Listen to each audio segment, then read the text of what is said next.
क्या होता है कि देखो, तो सपोज करो कि माध्यम जो है बहुत से लेयर में बटा हुआ है, इमेजिंग कर सकते हैं ना, बहुत से लेयर में बटा हुआ है। अब है क्या कि इसको थोप दिया इस तरह से एक लेयर, तो वो क्या होता है, इसमें ये और ये कंप्रेसिव हो जाता है। फिर यहाँ अगर यहाँ पर ऐसे आए तो वहां पर ऐसे हो जाएगा, तो यहाँ पर क्या हो जाएगा कि रेयरिफिकेशन, फिर कंप्रेशन, रेयरिफिकेशन, कंप्रेशन, रेयरिफिकेशन, कंप्रेशन, रेयरिफिकेशन, है ना, इस तरह से चलते चला जाता है। अब है क्या, दूसरी स्थिति में ये अपने पूर्व स्थिति को प्रतिप्रस्तुत आना चाहता है ना, तब ऐसी परिस्थिति में क्या होता है कि ये मान लीजिए अपने स्थान पर यहाँ चला है, ये अपने स्थान पर इधर चला गया, ये अपने स्थान पर यहाँ चला है, ये अपने स्थान पर इधर चला गया, ये अपने स्थान पर, इस तरह से जहाँ पर कंप्रेशन था वहां पर रेयरिफिकेशन हो गया, जहाँ पर रेयरिफिकेशन था वहां पर कंप्रेशन हो गया, जहाँ पर संपीड़न था वहां पर विलयन हो गया। तो इसी एकांतर क्रम से ये क्रिया चलते रहती है, संपीड़न और विलयन की क्रिया चलते रहती है। तो हम क्या देखते हैं, एक कण पर विचार करते हैं, ये कण अपने माध्य स्थिति के इर्द गिर्द दोलन करता है ना, और वेव चलने की दिशा, वेव क्या है, एक टाइप ऑफ एनर्जी ना, वेव क्या है, एनर्जी। और एनर्जी क्या होता है कि केवल रूपांतरण होता है, एक रूप से दूसरे रूप में परिवर्तन होता है, न तो इसकी उत्पत्ति होती है न तो इसका विनाश होता है। जैसे गीता में कहा गया आत्मा के बारे में, लेनम चिदंती शास्त्राणी लेनम धरती पाप करनो लेनम गलत जनित अपने दोषों से मारता ना, कि आत्मा को क्या होता है कि न तो तलवार काट सकता है, न तो हवा उड़ा सकता है, न तो आग जला सकती है, ठीक है। जब क्या होता है, एक शरीर से दूसरे शरीर में जाता है, दूसरे शरीर से तीसरे शरीर में जाता है, तो बताओ ठीक उसी तरह से ऊर्जा है। ऊर्जा क्या है कि एक रूप से दूसरे रूप में जाता है, दूसरे रूप, मान एक मसल की एनर्जी है, धनुष पर लगाया, प्रत्यंचा को खींचा, धनुष का शेप चेंज हो गया, उस शेप के रूप में ऊर्जा कन्वर्ट हो गया पोटेंशियल एनर्जी, फिर उसमें पोटेंशियल एनर्जी बांध को दे दिया, वो एनर्जी बांध काइनेटिक एनर्जी को प्राप्त कर लिया। तो एनर्जी क्या होता है, एक रूप से दूसरे रूप में रूपांतरण होते चला जाता है ना, इसका कोई एक्चुअल स्वरूप नहीं है। तो वेव क्या होता है, उसी तरह से वेव एक एनर्जी है, और ये एनर्जी उस कण को मिलता है, और कण क्या होता है, अपने माध्य स्थिति के लिए दोलन करने लगता है। अब यहाँ पर वेव चलने की दिशा है इधर की, और वेव मोशन है, और कण का मोशन क्या होता है, लेकिन इसी के मतलब इसी दिशा में, जिस दिशा में वेव है उसी दिशा में कण का भी एजिटेशन है, आंदोलन है, टू एंड फ्रो मोशन है, ठीक है। यहाँ पर हम क्या देखते हैं, to and fro motion of a particle along the direction of the wave motion. I mean the motion of the particle of medium is the same as the direction of the wave motion. तब ऐसी परिस्थिति में इसको longitude कहते हैं, ठीक है। Transversal में क्या है, ट्रांसवर्सल में एक रस्सी को लिया, यहाँ पर इसको किसी चीज से बांध दिया, मान लीजिए चीज है, दीवार है, इसे एक छोर को बांध दिया, दूसरा छोर को हाथ में पकड़े, ठीक है, और थोड़ा सा खिंचाव दे दिया, तीसरा छोर कहाँ नहीं होता है, जैसे में तीसरा छोर, तो दूसरी छोर है, तो यहाँ पर क्या करते हैं, एक छोर यहाँ बांधे, एक छोर यहाँ हाथ से पकड़े हुए, थोड़ा सा तनाव भी, टेंशन तनाव जरूरी है। आप क्या करें कि इसको हाथ से ऊपर नीचे, इसको क्या इसको हाथ से पकड़े, आप इसको ऊपर नीचे आंदोलित करिए, तो हम देखते हैं इसको नहीं देख पाते, ये हवा में होता है, इसको नहीं देख पाते, लेकिन ऐसा होता है। देखने के लिए हमारे पास कितने हैं, पार्थिव वस्तु को देखने के लिए जो दिख जा सकता है, जिसका देखने का रेंज है वायलेट से लेकर के रेड के बीच परमिशन दिया गया कि इतने तुम देखो, उसके नीचे नहीं देख पाओ, उसके ऊपर नहीं देख पाओ, यानी इंफ्रा रेड को नहीं देख पाओ, अल्ट्रा वायलेट को नहीं देख पाओ, बस यही देख पाओ। तो इस रेंज को ऐसे तो होता तो है, नहीं देख पाते, वेब आता है, मोबाइल में घुस जाता है, मोबाइल चिल्लाने लगता है कि कौन आया ना, तो क्या वो वेब आते हुए देखते हैं? नहीं देखते। देखते तो कहते हैं अरे देखो पूरा कौन आ रहा, कौन बजने के पहले ना, लेकिन नहीं देख पाते। तो उसी तरह से लेकिन हम लोग क्या होता है, इस चीज को देखने के लिए ये हम लोग का पार्थिव आंख है, एक आंख और होता है वो दिव्य दृष्टि जिसको कहते हैं। जैसे शिव भगवान पर कह दिया कि यहाँ नेत्र बना दिया, शिव नेत्र ना, वो दृष्टि वो ज्ञान को चक्षु रखते, वास्तव में वो नेत्र नहीं होता है। लोग कल्पना में यूं ही बना देते हैं इस तरह से, और आकृति को विकृति कर देते हैं। यहाँ से तो आंख बना देते, अच्छा लगेगा नहीं लगेगा, तो लोग कल्पना में, तो वो वास्तव में क्या है, वो ज्ञान की चक्षु है। अब लोग जो है वो हाथ तो सही है, ज्यादा हम लग जाएगा तो और अच्छा नहीं लगता देखने, तो कल्पना करता है कि जो है इतना तेजी से काम करता लगता है कि 10 हाथ से काम कर रहा है, इस तरह की बातें होती है। तो कल्पना को मूर्ति रूप दे देता हूँ। उसी तरह से नेत्र जो है चक्षु जो होती है वो ज्ञान की चक्षु होती है। तो किस ज्ञान की चक्षु से हमको, तो इसको ज्ञान की चक्षु से देखते हैं। हवा को देख पाते हैं? नहीं देख पाते, लेकिन ज्ञान की चक्षु से देखते हैं। जब हवा चलती है तो पत्ते हिलते हैं, ये जो लगा हुआ है ना, ये हिलने लगेगा तो क्या हवा चल रही है, हवा है लेकिन हवा चल रही है, ठीक है। तो इस तरह से ये हवा में इस तरह की क्रिया होती है लॉन्गिट्यूडनल। अब हम देखते हैं सॉलिड और लिक्विड।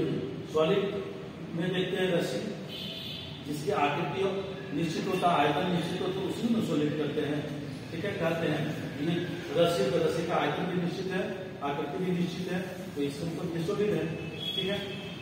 और लिक्विड में आकृति निश्चित नहीं है, आयतन निश्चित है। ऊपर ग्लास में रख दो, ग्लास जैसा हो जाता है, ठीक है। बोतल में रख दो, बोतल जैसा होता है, तो वो बदलते रहते हैं। यहाँ पर कहने का मतलब ये है कि जब हम इसको हम रस्सी के कुछ ऊपर नीचे करते हैं तो क्या होता है कि इसमें डिस्टर्बेंस उत्पन्न होता है। ये देख पाते हैं, ठीक है। तो ये देख लेते आसानी से, और समझ में आएगी बात।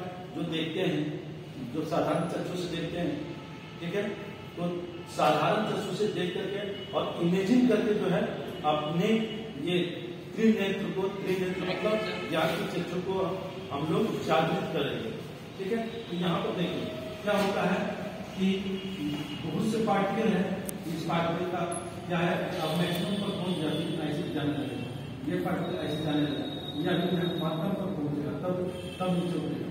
इस तरह से क्या होता है, यहाँ पर पार्टिकल माध्यम का टर्म ऐसे दोलन चल रहा है, आप उंगलियां इधर चल रहा है, मतलब ये दोनों के बीच क्या है 90 डिग्री, ठीक है। तो when the motion of the particle of the medium is perpendicular to the direction of propagation of wave, तो इसको क्या कहेंगे, इसको ट्रांसवर्सल वेव कहेंगे, ठीक है। अगर इसको लिखना चाहते हो तो लिखो, तो इसको क्या है लॉन्गिट्यूडनल। लॉन्गिट्यूडनल क्या है देखो,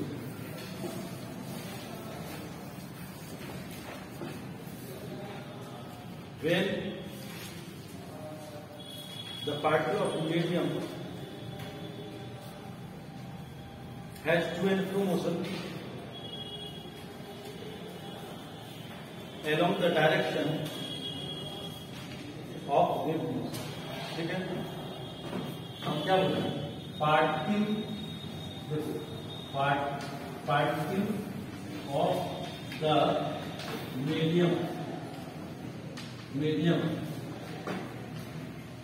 has to, यहाँ है पार्टिकल्स, बहुत से पार्टिकल्स होते हैं, ऐसे लगा देते हैं, यहाँ have and to and fro motion, मतलब टू एंड फ्रो मोशन, ठीक है, along the direction to short formally direction of motion of wave, ठीक है। तो इसको क्या कहते हैं, लॉन्गिट्यूडनल वेव कहते हैं। ट्रांसवर्सल वेव क्या कहेंगे, चलिए ये एलोंग के जगह पर जो है ना, हम क्या लिखेंगे, परपेंडिकुलर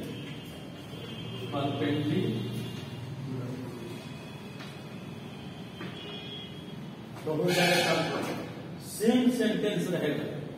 यदि यहाँ क्या होगा एलॉन्ग की जगह पे परपेंडिकुलर, तो एक सेंटेंस रटोगे तो दूसरा भी याद हो जाएगा ना।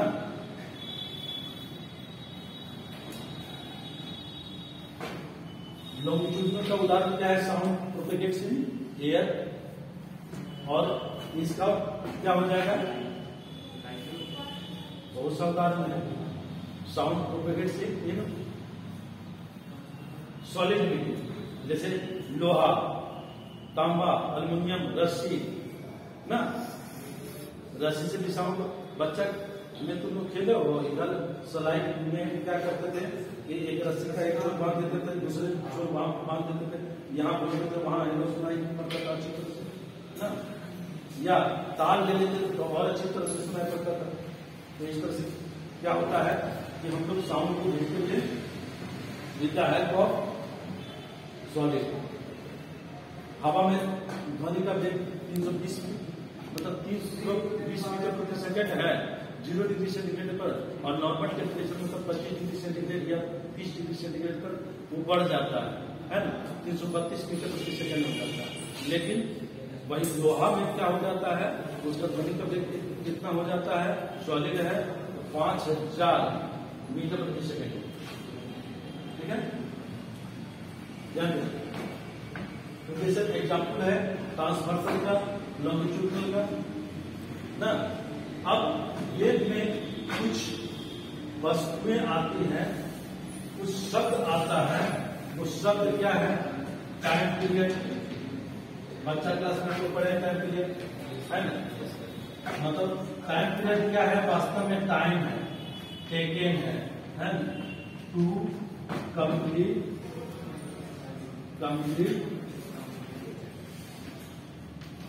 वन रोटेशन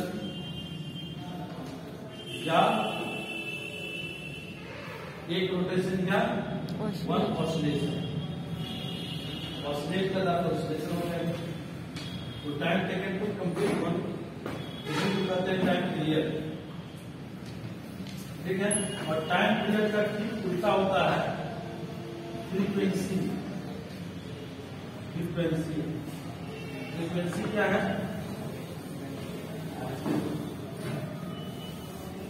फ्रीक्वेंसी क्या है, इसमें समय को एक कर दिया, इसमें रोटेशन को एक कर दिया या ऑसिलेशन को एक कर दिया है ना। तो यहाँ पर क्या उल्टा देखना है,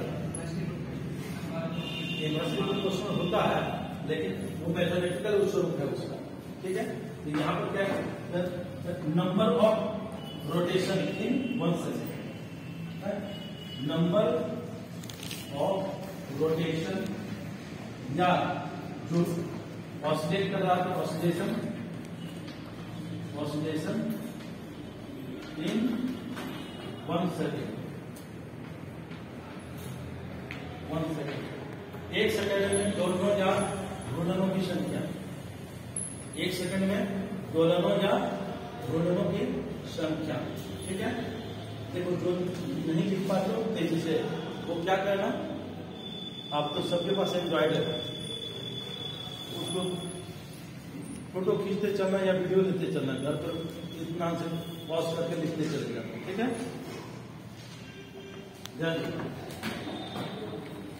अब होता है इसमें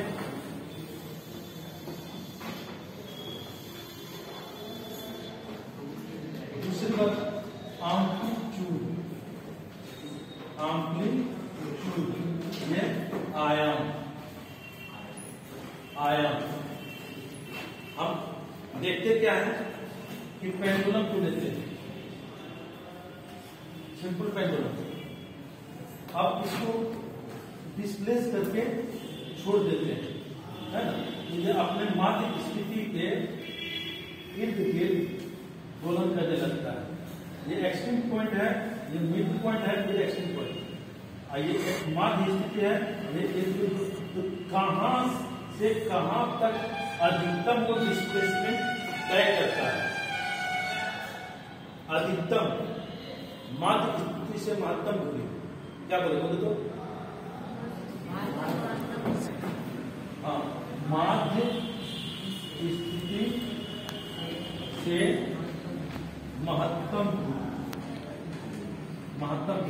क्या करते हैं? एक लाइन में कैसे बोलोगे? मान लीजिए मैंने कुछ दिया what amplitude the maximum displacement from क्या बोलोगे ना? मैक्सिमम डिस्प्लेसमेंट फ्रॉम उसी को क्या कहते हैं? एम्पलीट्यूड। याद हुआ सबको? एक दो बार फिर से बोलो। ठीक है, इसको नहीं याद होगा हाथ ऊपर, सबको याद हो गया। हिंदी में बोलो तो माध्य स्थिति से मंत्र को आया करते। ठीक है, वास्तव में विस्थापन है ना। ठीक है, चलो अब देखो एम्पलीट्यूड ये आ गया। ठीक है, इसी के बाद सिलेबस में टॉपिक देखिए जाए क्या क्या है।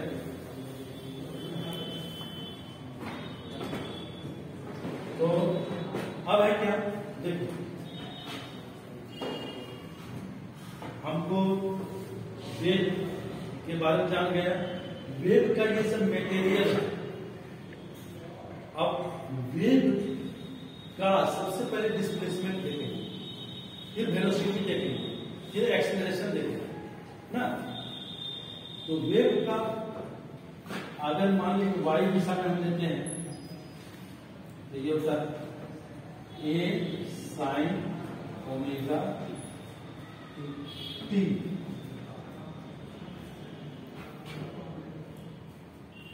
ठीक है, ये क्या है?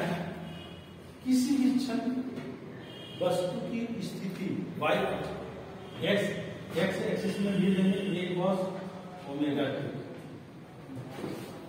इसको साबित करके दिखाएंगे। ठीक है, ये विस्थापन है। ये विस्थापन किसका है? वेव का विस्थापन। अब एक चीज आता है जो 10th तक गया है उसको थोड़ा सा प्रॉब्लम होगा इंटीग्रेशन में, डिफरेंशिएशन में, और जो इंटीग्रेशन तक गया है उसको तब क्या होता है? एकदम बच्चा क्लास जानते हैं, दूरी बटा समय क्या होता है? 4 नहीं, इसी में थोड़ा सा अब हल्की दूरी बटा हल्की समय। The rate of displacement is velocity. Velocity क्या होता है? The rate of displacement. तो इस तरह से वेलोसिटी निकालते हैं। अब एक्सेलरेशन निकालना रहेगा तो the rate of change in velocity. यहाँ the rate of change in position, यहाँ the rate of change in velocity, ये एक्सेलरेशन। ठीक है, एक्सेलरेशन निकल जाएगा। अगर मास है तो 5 गुना एक्सेलरेशन क्या होता है? फोर्स होता है। फोर्स निकल गया। अब फोर्स इनटू डिस्प्लेसमेंट क्या होता है? और वर्क डन ही एनर्जी है, यानी एनर्जी निकल गई ना। तो फिजिक्स में हम लोग क्या जानते हैं? सब हमेशा हम लोग एनर्जी तक ही पहुंचते हैं। अब एनर्जी मिल गया तो उसी को यूटिलाइज करेंगे ना। ये अब इलेक्ट्रिकल एनर्जी मिल गया तो चलो उसको घूर्णन ऊर्जा में बदलते हैं, काइनेटिक एनर्जी में बदलते हैं। ठीक है, और पंखा चला देते हैं तो कभी कुछ करते हैं, हीट एनर्जी में बदलते हैं, बल्ब जलाने लगते हैं। ठीक है, तो इस तरह से एनर्जी में मिल गया। एनर्जी का कन्वर्जन आसान है, एक एनर्जी से दूसरी एनर्जी में ट्रांसफर कर देते हैं। ठीक है, तो यहाँ विस्थापन, अब ये विस्थापन हो गया। ठीक है, विस्थापन कहां से आया? विस्थापन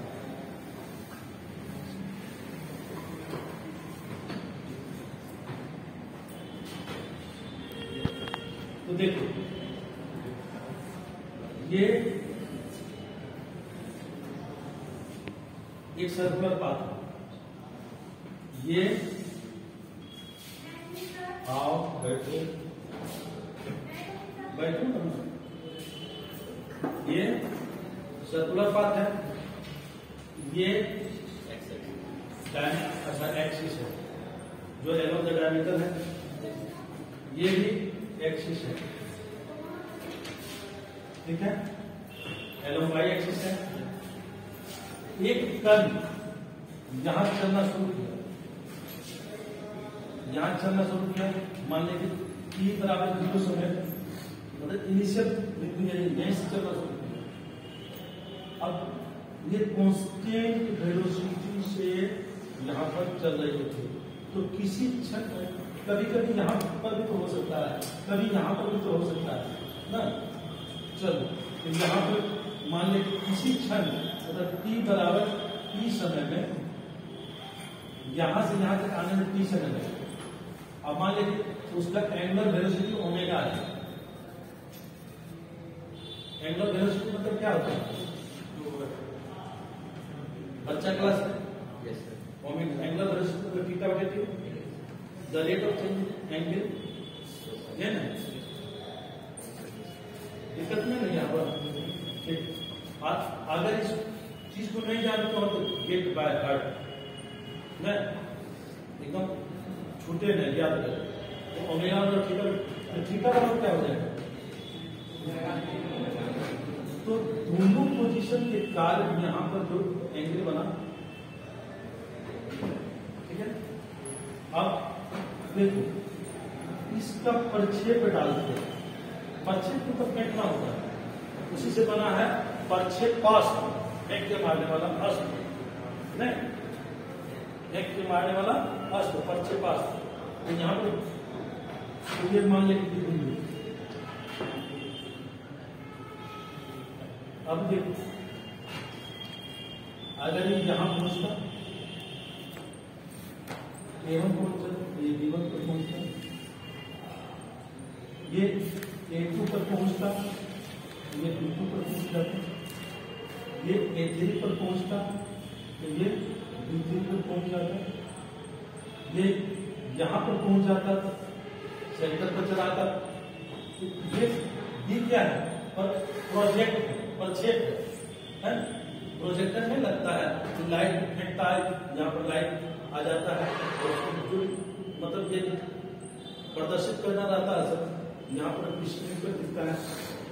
तो वो भी प्रोजेक्टर क्या काम पड़ा, वो लाइट को इफेक्ट हाँ प्रोजेक्ट की, ठीक है।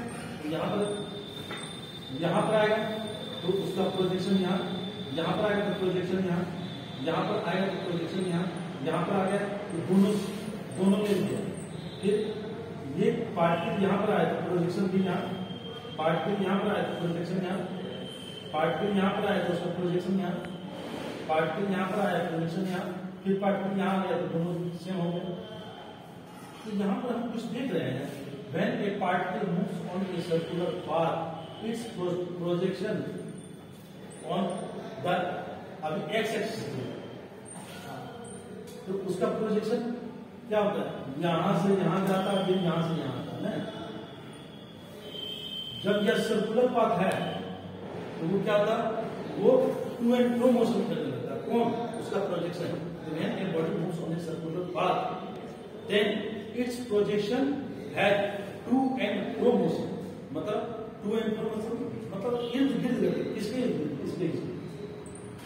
यहां से यहां चला, फिर यहां से यहां ना। वाई एक्सिस पर अगर इसको वाई एक्सिस पर लेते तो उसका प्रोजेक्शन यहां से यहां चलता, प्रोजेक्शन यहां से यहां, फिर यहां से यहां चलता। तो हम क्या देखते हैं कि when a body moves on a circular path anti-clockwise direction, then on x-axis and it moves towards the origin, and on y-axis at the same time it moves away from the origin. ठीक है, उल्टी दिशा में चलता है, मतलब ये origin की ओर आ रहा है और ये origin से दूर भाग रहा है। तो when a body moves on a circular path, its projection on either axis, either x-axis or y-axis, has to and fro motion about the center of the circular path. Center of the circular path. इसी को हिंदी में बोलेंगे, जब कोई पिंड किसी पथ पर चलता है तो उसका प्रक्षेप अक्ष पर केंद्र के इर्द गिर्द गति करते हैं, केंद्र के इर्द गिर्द गति करते हैं ना, ठीक है, मतलब दोलन गति करते हैं। यह घूर्णन गति में होता है तो उसका परिचय दोलन गति में होता है, ठीक है। अब इसी को हम लोग क्या करते हैं, एक तो भेज देंगे हम बड़ा सा ये बनाए हैं वीडियो, उसमें दिखाएंगे, तुम लोग भी बना सकते हो। क्या क्या करोगे, ये देखो, अच्छा आप ये देखते कौन अच्छा तरह से वीडियो बनाता है। ऐसे सर्कल बना दो कंपास, ठीक है, उसका सेंटर यहाँ रहेगा, कहीं से सेंटर से रेखा मिलेगी तो डायमीटर जो होगा क्षैतिज अक्ष पर बनाना, अक्ष को थोड़ा सा खींच लेना, ठीक है।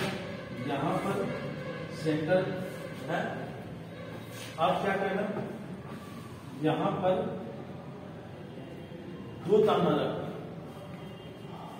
अलग अलग रंग का, तो सबसे अच्छा दाल का दाना रखेंगे, एक पीला एक लाल, मसूर दाल है, और एक पीला, दो दाना यहाँ रखें, एक दाना जो है यहाँ रखें। मान ले वो दाना काला है तो इसका काला दाना होगा, अच्छा किसका रहे, हम नाम उसको भूल रहे हैं, जो शनिवार को खाया जाता है, उड़द, उड़द का दाल नहीं, उसको उड़द काला होता है, ठीक है, वो दाना यहाँ रखें, समझा।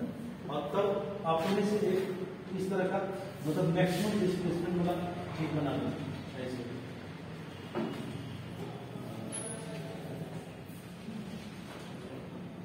इस तरह, और तब 3 दाना, ठीक है।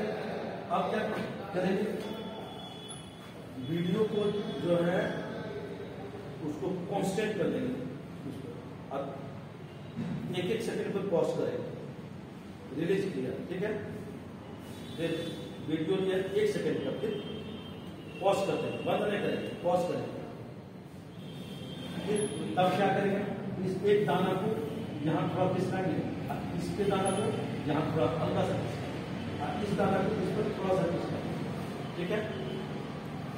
हम भेज देंगे, हमारे पास वीडियो है। फिर क्या करेंगे, इसको यहाँ पर खिसका देंगे, इसका प्रोजेक्शन यहाँ पर, मतलब इसका वेलोसिटी अभी कम नहीं होगा। फिर उसी तरह से इसको उसके यहाँ पर भेज देंगे, ठीक है। फिर क्या करेंगे, वो दाना को खिसका देंगे यहाँ, उसके अनुरूप इस दाना को यहाँ लाएंगे, इसके अनुरूप इस दाना को यहाँ लाएंगे, तो फिर एक दाना यहाँ, उसी तरह से हल्की हल्की दूरी पर हम वीडियो लेते चले जाएंगे, पॉज करेंगे, वीडियो ऑन करेंगे, ऑफ ऑफ नहीं, pause and on, pause on, और उसके बाद कंटिन्यू चलाएंगे तो देखेंगे क्या कि एक दाना यहाँ पर ऐसे ऐसे चल रहा है, एक दाना ऐसे से चल रहा है, ये दाना जो है यहाँ पर ऐसे से चल रहा है, और ये दाना जो है ऐसे चल रहा है, समझा। अभी हम लोग 2 मोशन पर, एक सर्कुलर मोशन और दूसरा ऑसिलेटरी मोशन, और तीसरा वेव मोशन। तीसरा क्या है, वेव मोशन। तो तीनों एक दूसरे से कोऑर्डिनेट हो जाए। अब तुम लोग देखते हैं इस तरह का वीडियो बना, हम पहले भेज देंगे उसको देख लेंगे, और फिर अपने से बनाना तो इस तरह का वीडियो, समझा। देखो समय को यूं ही नहीं गुजारना, समय को कुछ न कुछ एक्टिविटी में लाना, ठीक है। अब चलो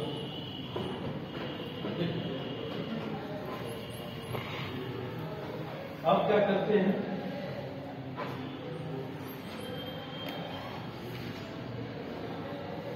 डिस्प्लेसमेंट लेते हैं। हम ये दिखाए कि तीनों मोशन एक दूसरे से संपर्कित है ना। 3 मोशन दिखाया, एक मोशन सर्कुलर मोशन, दूसरा motion oscillatory motion, then project oscillate कर रहा, और तीसरा मोशन वेव मोशन, ठीक है। अब ध्यान दीजिए, जब यहाँ पर कोई वस्तु होती है, इस शिक्षा में हम देखे थे ये कोण थीटा था और ये कितना बना था ओमेगा ना। यहाँ से यहाँ तक जाने में कितना समय लगा, E बराबर E समय लगा। ओमेगा कांस्टेंट एंगुलर वेलोसिटी से कोई पिंड इस पर गतिमान है। यहाँ से लंब डाल दिया, ये उसका परिच्छेद हुआ ना, यहाँ पर उसको लंब डाल सकते हैं, ये इसका परिच्छेद हुआ। अब हम इस त्रिभुज पर विचार करते हैं, ठीक है। त्रिभुज OAB, जल्दी से बोलो तो cos थीटा बराबर कितना होगा? cos थीटा OB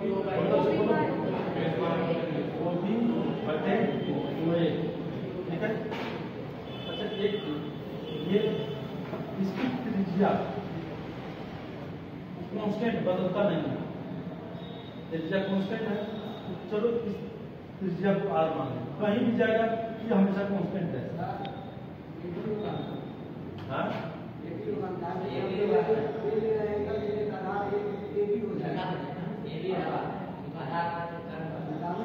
आधार बटे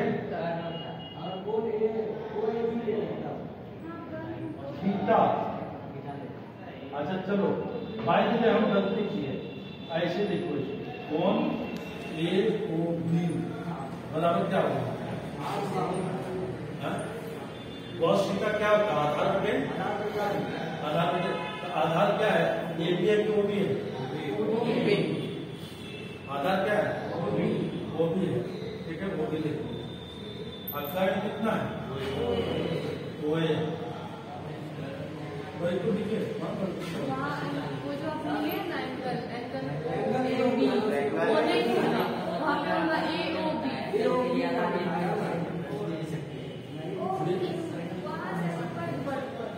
एंगल में एंगल लिए, हाँ वही ट्रायंगल OAB जो लिया ना, वहाँ पे AOB होगा तब वो सही है। ट्रायंगल कोई बात नहीं, ट्रायंगल AOB लिखो, चाहे ट्रायंगल में BOA लिखो, तो वही है ना।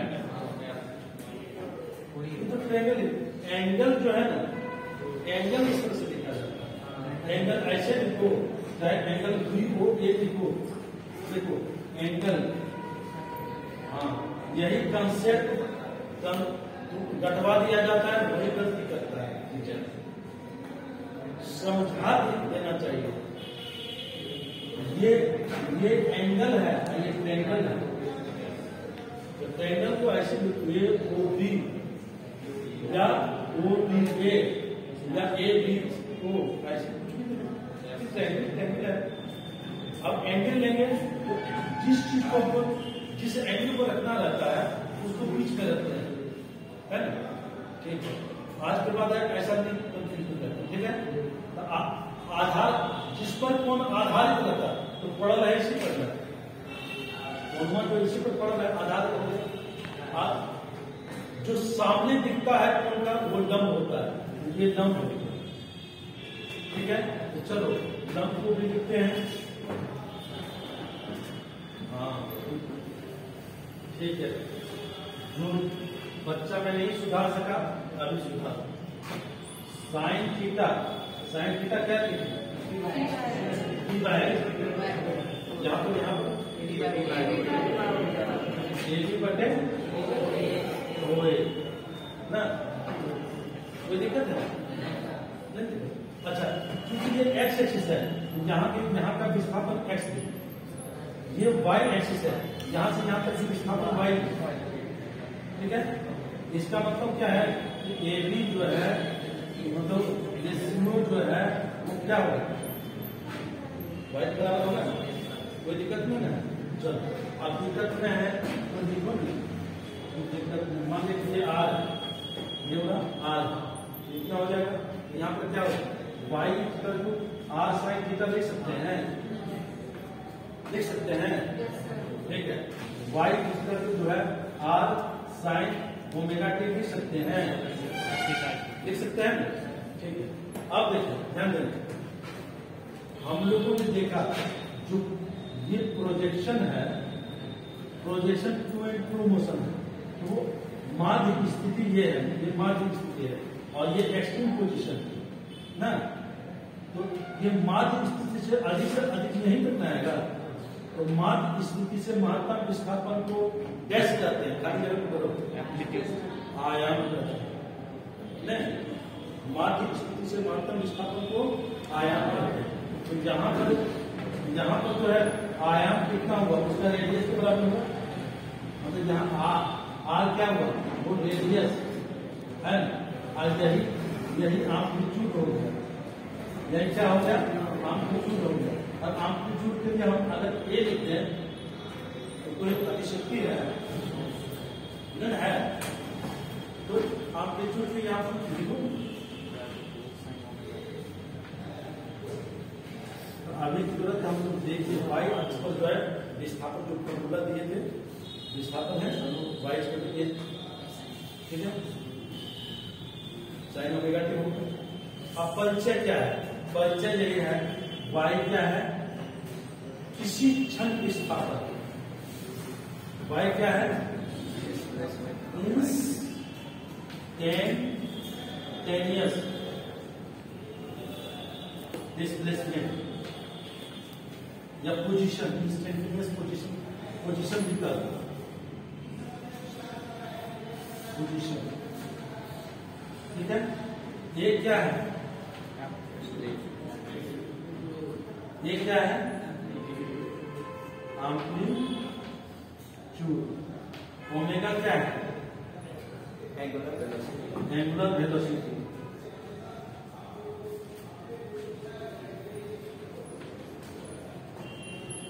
ना, और टी क्या है, टाइम, किसी क्षण, तो सबसे परिचय हो गया।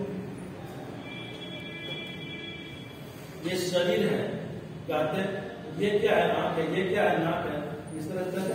उसी तरह से इसके शरीर में सब पार्ट बाय पार्ट हो गया, भूलोगे नहीं। तो बच्चा में सिखाते हैं कि देखो हाथ उसका आंगली में कर देते हैं, देखो छू, नाक कौन है, तो कहता है ये, आंख कौन है, ये कान कौन है, ऐसे कहता है बच्चा, ठीक है। और कभी कभी कहते हैं आंख कौन है, तो कर देता है नहीं, समझाते ये है ना, ये है, ऐसा होता है। उसी तरह से पहले समझ, ये बॉडी है, इसमें आंख का नाम क्या है, मतलब एम्पलीट्यूड क्या है, एंगुलर वेलोसिटी क्या है। एंगुलर वेलोसिटी ध्यान दें, एंगुलर वेलोसिटी 2π/t या 2π, अभी देखिए 1/t जो है फ्रीक्वेंसी होता है ना, या फ्रीक्वेंसी को ऐसे भी लिख सकते, फ्रीक्वेंसी को ऐसे भी लिखते हैं, तो यहाँ पर क्या हो जाएगा, 2πn हो जाएगा, ठीक है। तो इसको हम बिगाड़ भी सकते हैं, a sin 2πn ऐसे भी लिख सकते हैं, कोई दिक्कत है, नहीं दिक्कत है, ठीक।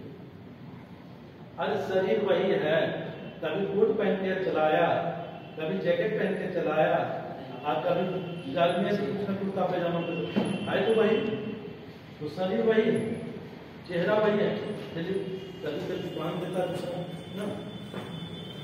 अब देखो विस्थापन क्या होगा समझ, ठीक है। अच्छा एक चीज आता है, नया टर्म आया, सिंपल हार्मोनिक मोशन। अब सिंपल हार्मोनिक मोशन का परिभाषा देंगे, कैसे परिभाषा देंगे, इसी में देखो, यहां पर देखिए, जब कुछ बॉडी किसी अक्ष या बिंदु के इर्द गिर्द दोलन गति करते हैं या अपनी गति की पुनरावृत्ति करते हैं या अपनी गति को रिपीट करती है, समझा, तो उसको क्या कहते हैं, सरल आवर्त गति करते हैं। अंग्रेजी में लिखेंगे, बता दें इसको, एसएचएफ को डिफाइन करते हैं। When a body has two ends motion about a fixed point,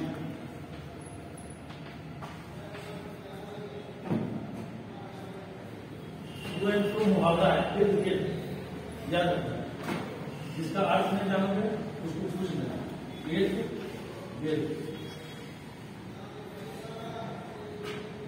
When a body has two motion about a fixed point, उसको क्या कहते हैं? Simple harmonic motion, SHM। उसको क्या कहते हैं? सिंपल H से हार्मोनिक मोशन।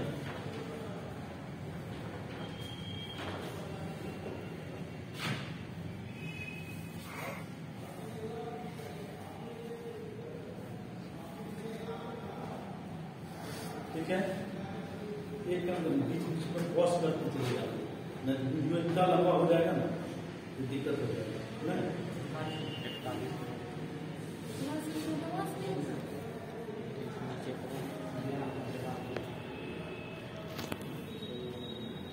अभी तो कोई लट्टू नचा लेता, कोई नहीं नचा पाता, कोई जो नचाने का वो प्रैक्टिस किया, कोई हारमोनियम बजा लेता, कोई नहीं बजा पाता। जो प्रैक्टिस करता बजाने को बजा लेता है। उसी तरह से जो फॉर्मूला को प्रैक्टिस कर चुका वो जानता है, जो फॉर्मूला को प्रैक्टिस नहीं किया वो प्रैक्टिस करेगा तब नहीं जानेगा। होगा अरे कुछ नहीं, 2 मिनट का समय 4 होता है, क्षण ऐसा लगा रहता है इंस्टेंटेनियस आ जाता है। वाई का मान बैठा तो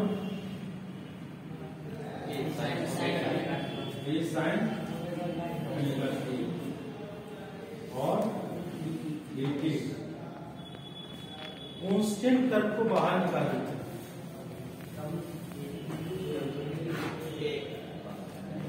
एक को बाहर निकाल देते हैं।